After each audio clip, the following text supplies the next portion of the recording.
Most people overpay for car insurance, not because they're careless, but because switching feels like too much hassle. That's why there's Jerry, your proactive insurance assistant.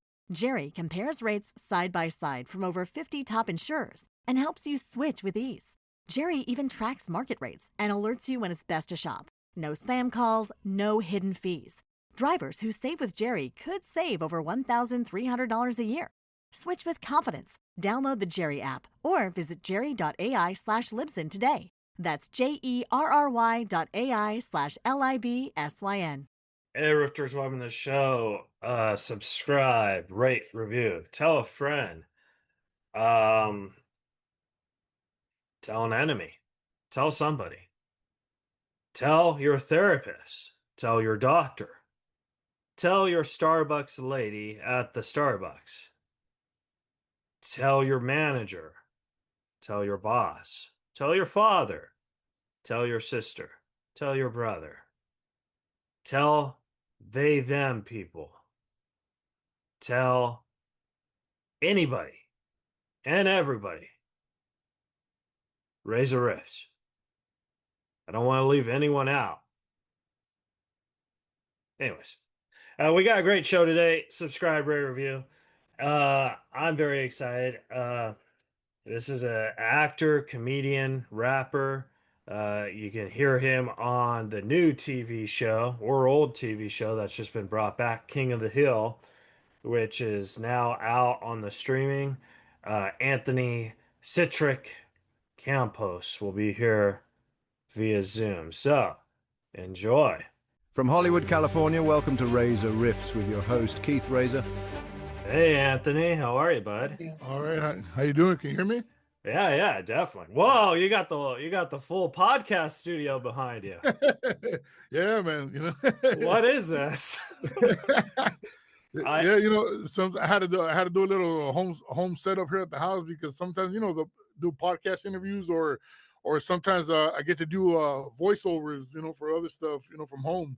Oh, okay. So it's more of a, because my thing is like I am professional, Anthony. I have it all set up, but my microphone, it's not hanging like that. It's connected. So like I'll show you. I got one. But holy Lord.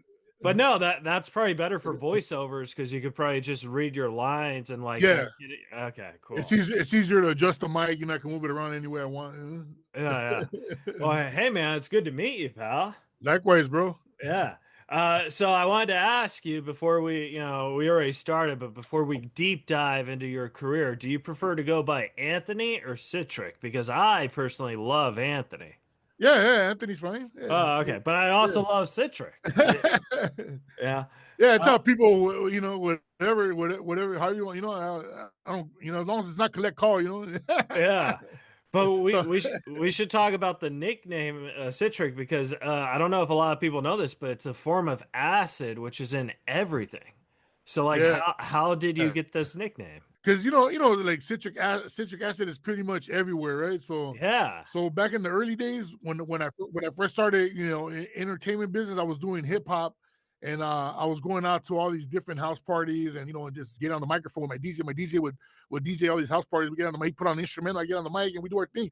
And so it started becoming a thing where like, man, you're everywhere, bro. You're everywhere. And then one of my homies that lived next door to me, one of my neighbors, he's the one that gave me the name Citric. He goes, hey, man, you're like citric acid. You're everywhere. Oh, my gosh. So that's how it stuck, yeah. Yeah, citric acid is everywhere. It's in cleaners, makeups, medicine, soda, shampoo. Oh yeah. So it's like like a good pickup line. You could go to a lady and be like, "Hey, you don't need that makeup. I'm Citric." I tell them, I'm like acid, citric acid, because you never know what kind of trip I'm gonna take you on. Oh, that's pretty funny too. So Anthony, I wanted to ask you this: like, have you ever, because social media is one of those things that just kind of just changes day by day by day by day, and it's very, very scary because there's this guy who's trending on social media, and I interviewed him. and like all it was like it's a bad trending, you know what I mean? And everyone's telling me to take down the interview, and I interviewed him like 7 years ago. So I'm like, this makes no sense because this was like, have you ever had experiences like that where you're like, what, like you're just watching, and you're like, this is crazy, you know what I mean? Like, Well, I mean, on the internet, you just see all kinds of crazy stuff, man. So it's just like, I feel like on the internet, everything goes, man. yeah, it's not safe. You know what I mean? That's what I'm trying to say. Is like they say, and like Meta and Instagram, they say safe communities or whatever, but nothing on the internet is really safe. You like Yeah, you, everything goes. Is like anything you can see, you come across any crazy video on any given day, man. You just never know what you're gonna come across. I know, like hopefully all because I do stand up. Hopefully Oh, nice. all my bad stand up sets are like locked away deep down, you know, because I don't need someone bringing up stuff when I was 15. I'm like, But that's how it happens, though, man. There's always somebody, at the shows. There's always somebody recording, and eventually it'll end up on the internet. Oh yeah. But that's been like a thing like the past I would say probably a year before the pandemic where because when you do stand up too, so that Yeah, like clubs say no recording, blah blah blah, yeah, but there's always someone recording. So you have to yeah, think, is it an audience member releasing it or is it the comedian hoping for the audience members to share yeah. it? You know I what I mean, mean? a lot of times it's the people, because Yeah. I come across a lot of videos that I see from like older shows, old friends of mine that are comedians, and I come across them, and then I'll send it to them. Hey, did you see this video? Goes, nah, I didn't even know it was up there. Yeah. And it's Uh, usually like those shows, because at the comedy clubs is different. You go to a comedy club for sure. They see you out with your phone, they're gonna tell you to shut it down, or you can't record. And usually it's like the bar shows, restaurant shows, stuff like that, where people could get away with filming in a little corner somewhere. Yeah, because no one at a restaurant's gonna stop you, Yeah, exactly. because Yeah, I've noticed that restaurant gigs or bar gigs, they say they care about comedy, but they really just care about selling drinks and shit. You know what yeah, I mean? yeah. That's where they make their money. They're trying to selling drinks and food. Yeah. But a comedy club doesn't care. They'd kick you out and be like, Yeah, ah, exactly. yeah, Yeah, they're not letting that fly, man. Yeah, yeah. they take that real serious. Yeah, and then like casinos and theaters, I would say they kind of don't care either because they're like, we'll see him in 10 years. You know what I Yeah, mean? yeah, yeah. That's real talk, man. Yeah, I'm pretty no filter, man. Like I don't really care what I like because I figure like my career, ever since because I toured with Norm Macdonald, so like Oh, nice. whenever he died, my career's kind of just been on the downhaul. You know what I mean? So Yeah, I'm just kind of like whatever. You know what I mean? Just like yeah. you just do what you do. You know? Yeah, I mean, at the end of the day, that's all you can do, man. Just keep doing you, man, and eventually something's gonna crack. Something always happens. As long as you stay consistent with it. That's what I Yeah. always say. So when because you do stand up now, when did you jump into stand up? Because you were an actor and then you did music, which is a very weird path because usually people start with comedy, then go into acting, and then if they're super bored with acting, do music. Yeah, I don't know if I always thought, I don't know if I started backwards or I don't know, because yeah, usually most people that are actors, that are funny actors, that get in, they get into acting, they started out doing comedy, Yeah. and then they get into acting. That's usually like the setup, the process, right? So I kind of started different, and but what I started into music, and then that led into the acting, and then that led into the stand up comedy world, which I think this December will be like 7 years. Be like seven Oh, years since in comedy? I Wow. stand up comedy. Yeah, it's just one of those things. It just happened, man. Shout out to my boy Phil Medina. He's the one that gave me my first stage time. He started putting me up on stages. I didn't even have no material. He just goes, just talk to the people, man. Just talk to them, man. Tell them a funny story. So that's how it started. 1 minute, 2 minutes, and that was it. Just quick little stories. But I learned a lot through George Lopez, because I worked with him 2 seasons. We shot back in 2016 and 17, a show that was on TV Land called Lopez, right? So I learned a lot. I learned a lot hanging out with George. I got to go to all his comedy shows the time that he was on tour. So I Did got to you go on a lot of the tours, did you open up for him?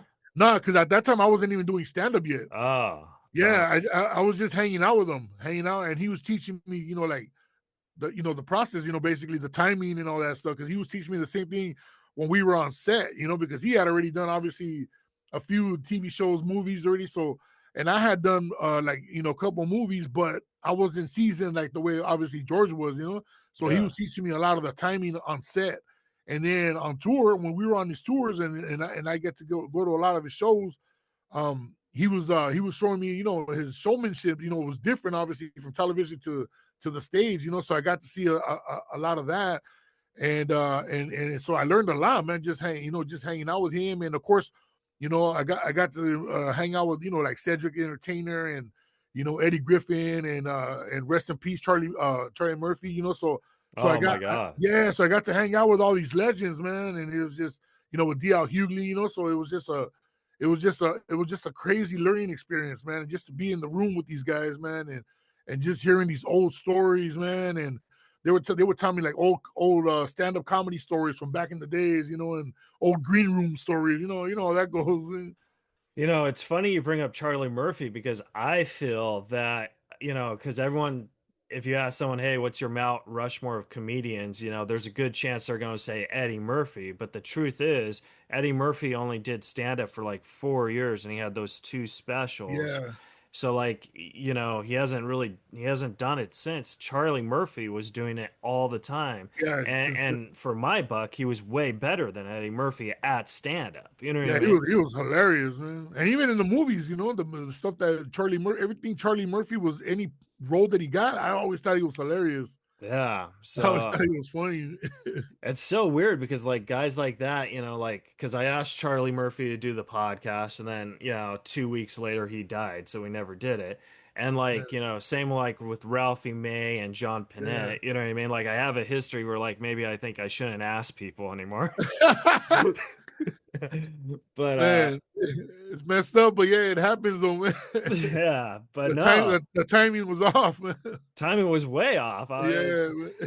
It's It's and like I have Asperger's syndrome, so I have no filter. So I just like, just really say on my, and this is how I kind of got dropped from my management because my management represents this guy from Saved by the Bell. He played the principal. His name is Dennis. Yeah, I remember that guy. Yeah. Yeah. So we're at a Christmas party, right? And this guy does not look like the skinny Saved by the Bell guy anymore, right? Yeah. So I call him up to him. I was like, "Hey, man, you want to do my podcast? I'm part of this management too. I'm a celebrity myself." And then he just looks at me. He's like, "Oh, I'm not really healthy. I don't know how much longer I can live." And I was like, "Oh, you want to do it right now then?" Yeah. You got to start carrying your equipment with you everywhere, man. Yeah. So like I tried to do that, and then my management was like, "Oh, why'd you do that?" Like it pissed him off, and he's my biggest client, so they dropped me. I was like, "Oh man, I was like, what a stupid reason." You know what I mean? Yeah. Yeah, that didn't even make no sense, man. He should have found the humor in it, man. Well, that's why I did it, because I'm a comedian, you know what I mean? Yeah. So like I was like, whatever. Yeah. But let's talk about your music for a second, because you started off in music, and like what was the type, like you wrote lyrics or rapped about it? Like what was your jam? Yeah, basically, I was a rapper, so I was writing lyrics, and I was doing straight English in the beginning, and then shortly after, I started getting into rapping. I started trying it in Spanish, Oh, nice. Yeah, mixing it up, Spanglish, we call it Spanglish, and then down, as it was evolving, the music career was evolving too, and we were doing more stuff, and we ended up getting down the line. We ended up getting a record deal for an all Spanish record, and this was like in 2003, 2004, around there. And so, yeah, after that, I just kept doing just straight Spanish hip hop because it just seemed to work. And once in a while, I would do some English stuff and mix it up. But over the years, we started in, I want to say like 89, 90. Yeah, wow. Yeah, so we got our first record deal. It was an independent deal. It was around I think 1992, It was a song called Dope House in the Ghetto. It was just a single, and it was called Dope House in the Ghetto. And that was our first single. And then it started picking up momentum. And after that, I just kind of kept it going. I just, the group dismantled, but then I kind of went on my own. And then I kind of recreated the group again and, just recruited a couple of new members. And then we just kept going and going. And then it started off as Browntown, and then it went into Browntown Looters. And then eventually we just dropped it all. And just in 2004, we decided to go just straight all Spanish and sometimes Spanglish. And we called it Pueblo Café, which is Browntown, but in Spanish, Pueblo Café. And so, after that, I just got a couple songs in the movie Idiocracy, a couple songs in Squidbillies and stuff like that, like just licensing music. So it kind of became like a whole other outlet as well. Oh, well, before we talk about the acting in the movies, like, was that your first, like, what was that your first passion where you're like, oh my God, I'm making money at this? Like, like, how did you, like, did you always grow up wanting to be a rapper? Or like, I'm very curious about that. When I was younger, I wanted to be an entertainer, but I just didn't know what, like I love music. I love movies, I love cartoons, I loved all that, so I was just like a big fan of all that stuff. And, I used to watch all the early shows, like Red Fox, with Sanford and Son and, and shows like that, man. So I used to watch in the 70s, a lot of the original roast battles, celebrity roasts, Yeah. So I used to watch a lot of that stuff, man. So I've always been a big comedy fan. And in school, I was always just messing around all the time. I was getting in trouble. My mom was getting called all the time because I was being a class clown. That's what they labeled me. So I was always disrupting the class. So my mom says that, when I was, a youngster, since I was a little kid, I always wanted to get entertainment. I just didn't know how or what. She didn't know anybody. She didn't know any connection. She worked long hours. She didn't know anybody in the business. And so eventually, as I got older, I got into music. I started getting into rapping as far, when rapping started, like really like hip hop started to become something big. And then we started seeing like Latino rappers like Meloman Ace and Kid Frost. Them, those guys are the early pioneers in Latino rap. That gave everybody else hope, So then that's when I said, I'm going to go full force with this, because I was just writing lyrics, but I didn't even know, like, where was they going to go? What was I going to do with it? I was just writing stuff, and right. And eventually, I ended up meeting these guys that we ended up hanging out. We started clicking up. One of the guys that became my DJ, it was his garage. So he had the turntables and he had the tape decks. He had a old school setup, but it worked for what we were trying to do at the time, and we were just, everybody get on the mic, and it was just like 5 MCs and a DJ, and we would just get on the mic, and everybody like spit, hey, what you write? What did you write this week? Oh, I wrote this. Spit it out. Boom. So we had no structure to nothing. We were just spitting rhymes, and my DJ was just with 2 records, just going back and forth, and that's what it was, man. And then little by little, we decided we got to get serious with this, and we gotta bang out some demos, man. And try to shop it around and see if we could get some kind of deal or something. And then next thing you know, we ended up getting in the studio. We had a little bit of money put together, so we got a nice recording studio, and we shot our first couple demos, man. And then we started shopping, and next thing you know, we got picked up by an independent label. Whoa, that's so cool. They kind of did us dirty, but that's just what it is, man. Well, that's the business of Hollywood. That's just the business, man. People don't realize it, but 90% of the deals in Hollywood are dirty. Yeah, and then we were new to the game, so we had no representation, no nothing. So they took advantage of us. Yeah. They saw us coming a mile away. But no, it's so funny that you were the class clown. I mean, I was a class clown too. What they call that now, though, is your child has ADHD. Yeah. They don't like the word clown. Yeah, they don't like to use the word clown anymore. Yeah. But no, that explains why you're so prepared on the podcast, so that you have your own equipment, because you learned from the music guys. Always have it with you. Yeah, no, it's because see what happened is that as the years went on, and back in the early 90s, studio time was just super expensive. Now, anybody can have a recording studio at their house now. It don't take a lot, other than space and a couple of little things here and there, Yeah. But studio time was so expensive that I got to to a point where I ended up going to audio engineer school, so I learned how to audio engineer. And then after that, I ended up getting my own equipment. So for years, I was recording records out of my bedroom. I was recording albums out of my bedroom because then I go, man, it's getting. And people were tripping out because they're like, dude, you recording this in your bedroom? Yeah. It's That's just smart, I go. yeah. It's just the thing is that a lot of people don't know how to work the equipment they have. Yeah. You got to learn how to work your equipment. You got to learn about sound and all this other stuff, you know, and what sounds right, you know, and so I was getting like some real nice sounding recordings out of my bedroom, and people would trip out. Oh, that is like so smart. Like I mean, I don't know if I'd study engineering, but if I could go back to school, I'd probably study marketing just to help me sell tickets more or Yeah, whatever. exactly. Yeah. But I feel like that's something, I mean, kudos to you that you knew to do that, because I know to do that 20 years later. I mean, Hey, but it's never too late to start, man. It's never yeah. too late. I gotta take a 101 class on how to market. I'm the worst marketer. I just tweet it and hope someone sees it. You know what I mean? I'm the same way, man. When it comes to marketing.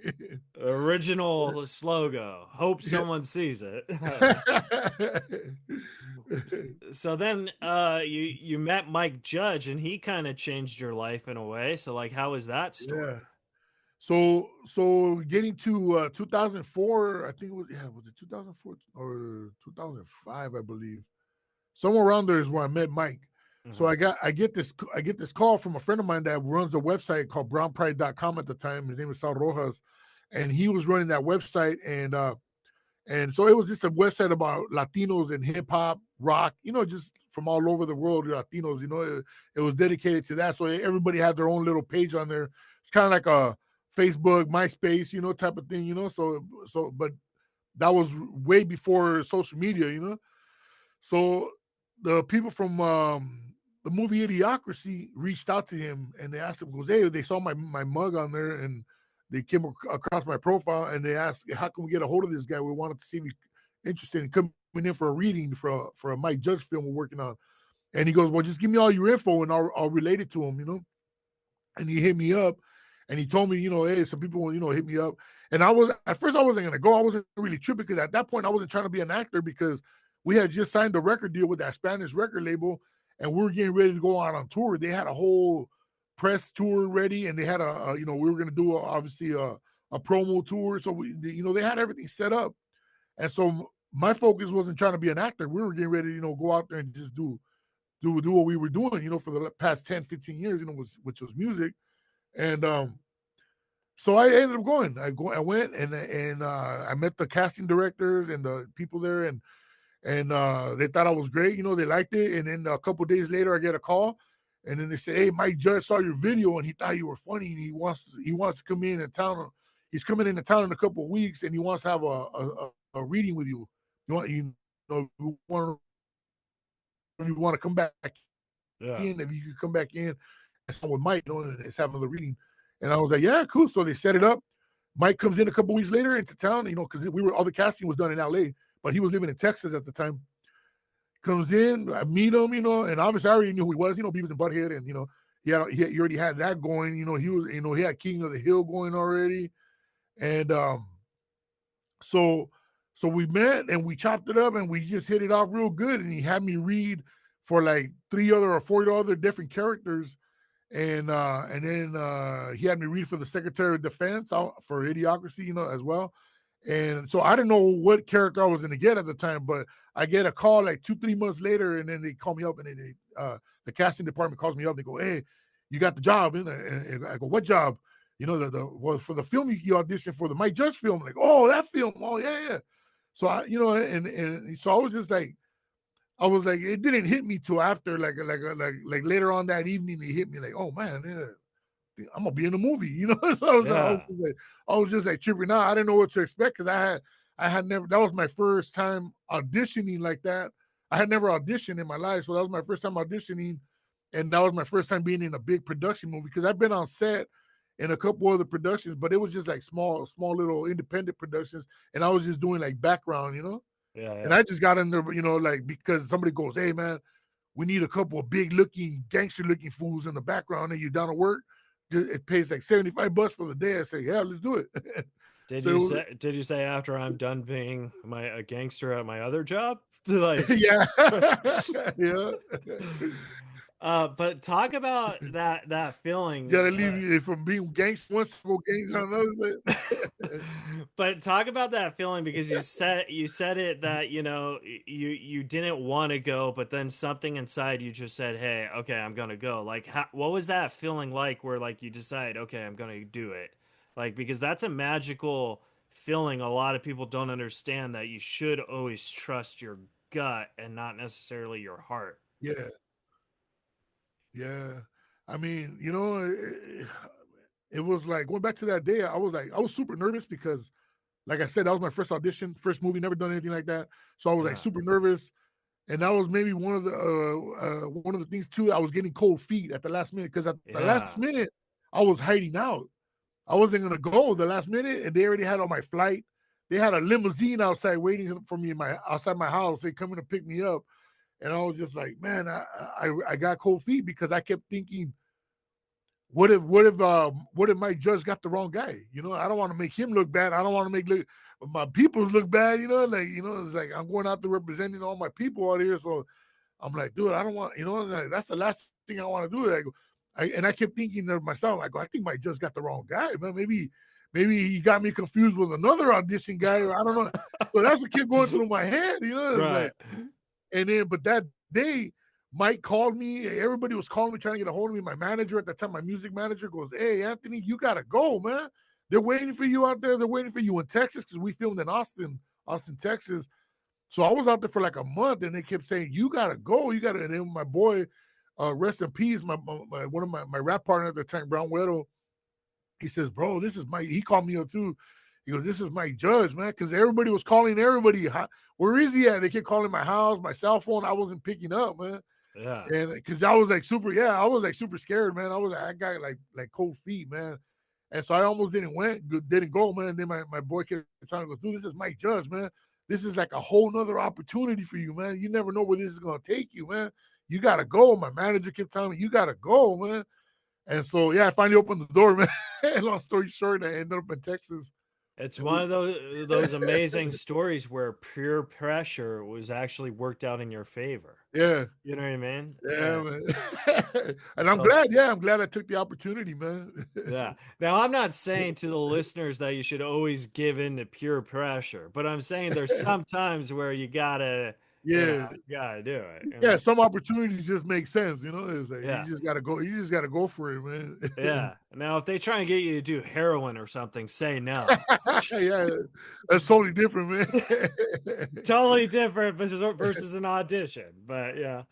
But no, it's cool that Mike Yeah. judged you correctly. You know what I mean? Did I lose you, Anthony?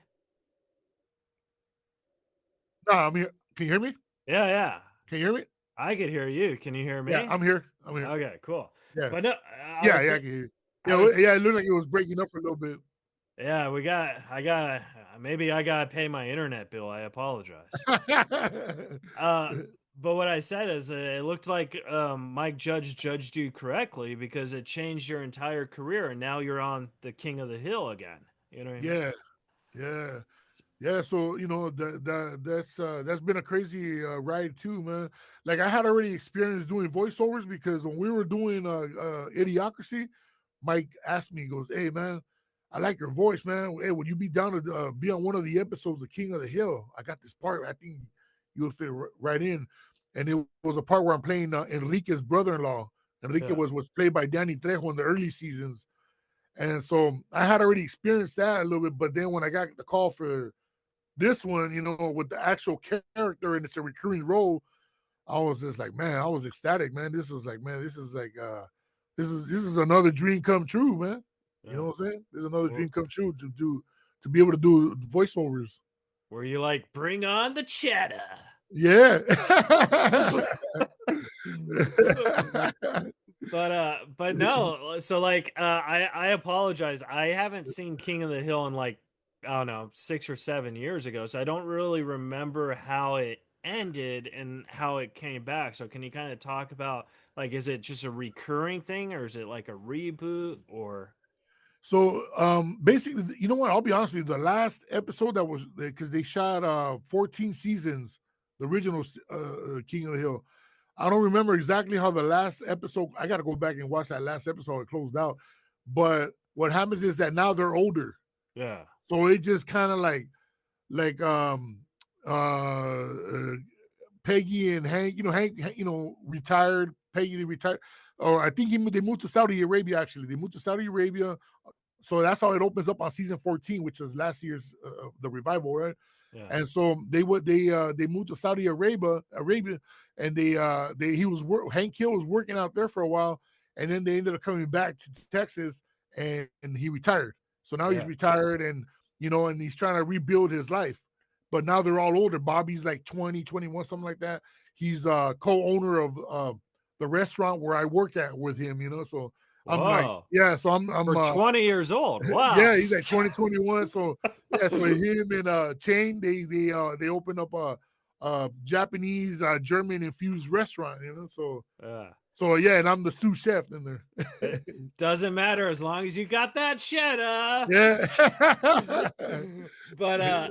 But I think it's so smart that TV shows are doing these reboots or bringing them back, because like King of the Hill, for example, it was 20 years ago. So like, that's kind of my fan base, you know, and now it's coming back. So like, I don't have any children, but if I had children, it'd be their fan base. So then they'd watch the original, and it'd kind of be like bringing families back together again, Yeah, exactly. Because they're basically supposed to pick up where the last one kind of left off. But there is a gap in between, but they explain it all of that in the first episode of season 14, Yeah.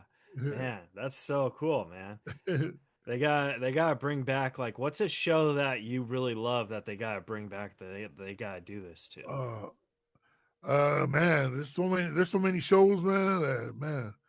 And then some of the, going back to maybe it's too old school, but I know it's impossible to bring it back because John Ritter ain't here. But Three's Company was one of my favorite shows. Oh yeah, that was great. Yeah, but they would have been too old already now. I was thinking Breaking Bad. Breaking Bad would be good too, yeah. Because here's my pitch, Anthony. Bear with me on this, okay? My elevator pitch. So we do Breaking Bad before he starts cooking meth, right? And we follow Walter, right? Turns out before Walter got married and became like a chemist, he was a huge meth head, which is why he knows so much about making meth. So it puts all these stories together. Yeah, that makes sense. That's that's like a cook, a cook that loves to eat, Yeah, let's sell it, baby. You and me. Yeah. You become a chef. Yeah, as long as they give us the cheddar, we don't care. But I find this very interesting. But you did one of your first acting roles. You did a movie with Christian Bale called Hard Times. And it's kind of funny because the title's Hard Times, but your character name is Casper, which is totally different from Hard Times. You know what I mean? Like it's totally different. So I wanted to ask, like, how was that experience? Yeah, no, that was great. Actually, the movie was called Harsh Times. Harsh Times. Oh, yeah. Okay. Yeah, with Christian Bale and Freddie Rodriguez. So yeah, no, that was pretty intense movie. Yeah, pretty intense movie. If you watch the whole movie, David Ayer, which was also from Training Day, he wrote Training Day and co-wrote, I think, Fast and the Furious, the original one. Oh yeah. And so this guy, this director guy, man, he really blew it up, man. He did End of Watch, so he's done a lot of crazy movies like that because he lived it. He grew up in that environment, He's a white boy, but he grew up around all these Latinos, all these Mexicans in that area. So he knows the lingo, he knows everything. So it was a pretty intense movie, man. Pretty accurate. It was basically based on an ex-Army Ranger that has PTSD, which is played by Christian Bale. Yeah. And my role as Casper, like it's only a one good scene, I think, where I come out towards like the last 15 minutes of the movie, but it's a really good intense scene, and It was crazy, man. It was just crazy because that was like my second movie besides Idiocracy. I had just done Idiocracy, and then within that same year, I did Idiocracy, and then I did that episode of King of the Hill, and then I did Harsh Times. Yeah. So that was like my third project in the entertainment, movie wise, and that all happened within that first year. And so Casper, the role of Casper in that one was a little bit more me, you know what I'm saying? Because I was a lot heavier at the time. I was about 450 pounds at the time. So really? you can hear, oh my gosh. so you can hear a lot of heavy breathing, man. Yeah. Shout out to the sound guy, man, because they had to eliminate a lot of that breathing. Yeah. I know they must have had a field goal with that one there, but yeah, so basically I was just playing myself, I'm an old school gangster fool from the neighborhood, that we sell drugs. Yeah. So it was like playing an old version of myself, but this was like, I don't know, like 2005, I think it was when we shot that. Yeah. Oh my gosh. But it was an intense movie, man. For those that haven't seen it, you got to check it out. No, they're gonna check it out because I'm gonna tweet it and someone's gonna see it. Yeah, that's right. Yeah. But no, man, I would be like, if I wasn't an entertainer and if I was like a bad egg, I think I would be the worst drug dealer in the world because I would have no common sense of that life. You know what I mean? Like, I'd probably get killed on day one. You know what I mean? Yeah, no, it's not an easy job, man. It's easy as it looks. It's not an easy job. Yeah. I'm also really, really stupid, Anthony. Like I'll give you an example. Like I was in Vegas and this lady took me back to her room and I have Asperger's, so I have no idea like if she was a prostitute or whatever. So like I just am very clear. And then the door opens and this guy puts a gun to my head and he's like, "You better give me all your money or I'm gonna kill you." And I have no money, right? Because like I said, I'm broke and I didn't know she was a prostitute. So then the gun's in my face. I was like, "Do you have Apple Pay?" Like, I'm such an idiot. You know? Oh man. Yeah. So it's kind of like that. Like, I just don't think I would survive because I'm so honest. I think some pimps carry Apple Pay now. Yeah. I mean, but whatever. They got their little card readers now. Yeah, they'd be like, "All right, well, you could square me." Oh, yeah, you square me, man. You're like, weird. Yeah, that's wild. But Anthony, I wanted to ask you, how many tattoos do you have? Like, because I can't say it's a lot. I mean, it's just basically all like what I don't know if you can see right here. Yeah, like that right here, a little bit right on the forearms. So you just have them on the forearms? Yeah, then on my leg down here, down the bottom of my leg. Yeah. I got a big old skeleton with a crown. It says Solid Kings, and he has like he's just like a big old cape, but it's a skeleton with wearing the crown. Yeah. I have some tattoos too on my forearms, and I really like tattoos. You know what I mean? Yeah. Like they could get addicting, man. Yeah. They don't. The tattoo artist doesn't tell you that. Yeah, exactly. Like it's like, hey, listen, I'll do your tattoo, but I want you to know it's gonna be so addicting and so expensive. Yeah, man. And then you're like, well, do you have Apple Pay? But yeah. But so I have 3 more questions for you because I want to respect your time. But I wanted to ask you, like, what is your biggest fear as because you're a comedian now and you're acting? Do you have any fears when you're doing a set or a scene, and how do you overcome those fears? Man, I really don't have fears. I get nervous. Before every show, no matter if it's a big show, small show. It's just because you never know how the crowd's gonna react. Every show's different. But I mean, shoot, the biggest fear is maybe farting on stage by accident. I don't know. Yeah, having a booger in my nose.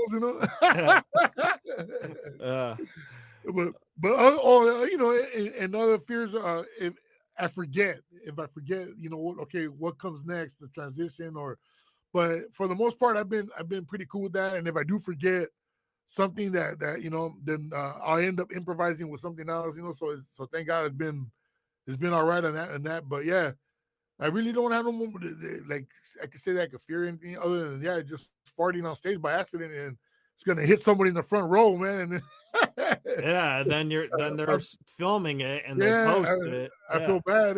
Yeah, you get in that social media trouble we were talking about. You know, you'd be Yeah, known man. as the guy who farted on stage. Yeah, man. And also too, like I used to, like in the summertime, I used to wear shorts, but I stopped wearing shorts, on stage because I ain't trying to teabag anybody in the front row either. Because how that goes when you get my age. They just fall out. It's so interesting because maybe like I don't know, 8 or 9 years ago, I've never really worn shorts on stage, but like I've never really thought it was unprofessional until a comic made a joke about it 8 or 9 years ago. And then it was like I never thought about it, but now that he said it, I was like, oh, I get it now. Yeah, You know what I mean? yeah, Because maybe when I was an open mic or whatever, and maybe I wore shorts, but I never really put the two and two together. You know? yeah, man. But yeah, no, that's why I just wear pants all the time. Yeah.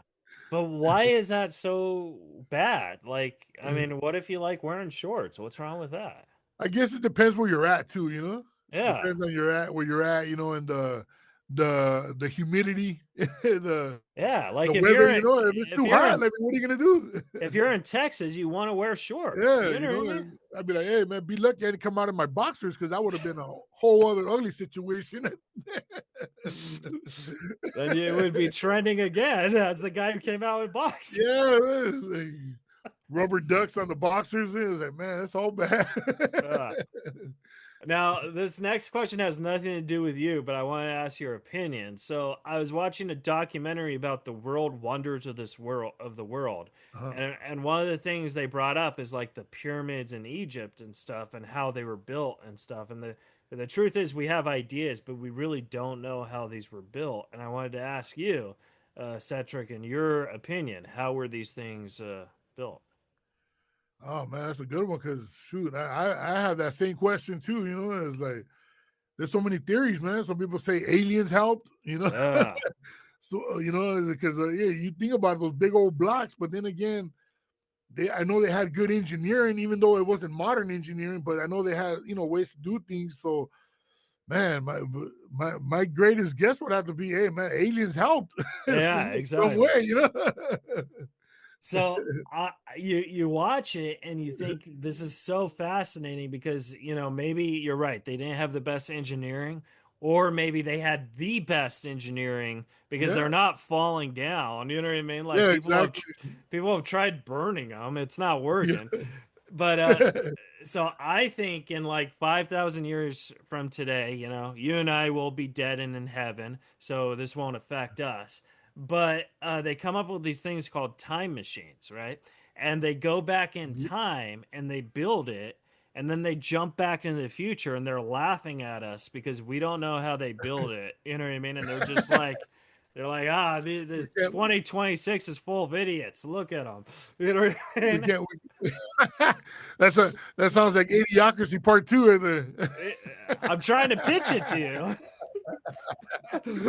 Hey, well, you never know because Mike Judge did kind of leave it open for a part 2 just in case, so you never know. Yeah, exactly. So, Anthony, my last question for you, speaking of time machines, is if you could go into a time machine and talk to a younger version of yourself, and knowing everything you know now, but you only have like 30 seconds, what would you tell yourself? Oh man, stay away from crazy women that wear too much makeup. Yeah, that's good advice. That's probably the only, you know what I mean. But no, I mean, I don't know. Other than I would just be like, maybe just don't be in a hurry, man. Yeah. To get stuff done, because whatever's coming is coming. Whatever's meant for you is meant for you. So don't be in a hurry to get stuff done, man. Take your time and enjoy the journey. That's it. Yeah. Wow. I'm so glad you said that and you didn't say, hey, Anthony, this is Anthony from 2026. How are you? If Keith Reza asks you to do his podcast, say no. He's not prepared. I can't see his microphone. He's not. Oh, yeah, as long as we can hear you, it's all good. Yeah. Well, where can the folks at home follow and support you at? All my social media at Big Citric. It's BIGCITRIC. Always remember citric acid. So, or you could, always Google Anthony Campos citric, and it'll come up. So, but basically all my social media is at Big Citric. And my website, it's down right now. We're working on it, but it's bigcitric.com as well. Yeah. Well, why is it down? What happened? What's going on? We're doing a bunch of updates to it, man. Oh.